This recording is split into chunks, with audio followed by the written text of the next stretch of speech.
हमसे दोसर से होता सदिया, पी के मिटावे दे दिल के दर्दिया।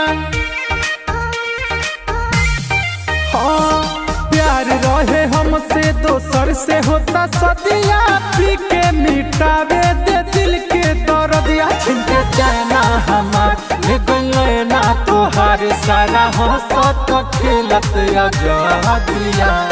प्यार रहे हमसे दोसर से होता सदिया, पी के मिटावे दे दिल के दर्दिया। प्यार रहे हमसे दोसर से होता सदिया, पी के मिटावे दे दिल के दर्दिया। Music by Aman Rock.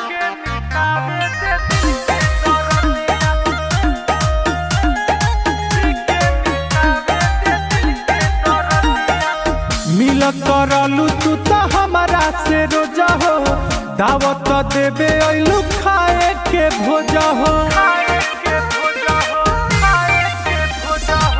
मिलत रहलू तू खाए के, दावत देवे अइलू खाए के भोजा हो।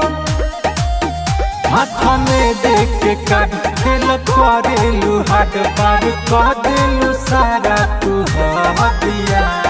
प्यार रहे हमसे दोसर से होता सदिया, पी के मिटावे दे दिल के दर्दिया। प्यार रहे हमसे दोसर से होता सदिया, पी के मिटावे दे दिल के दर्दिया।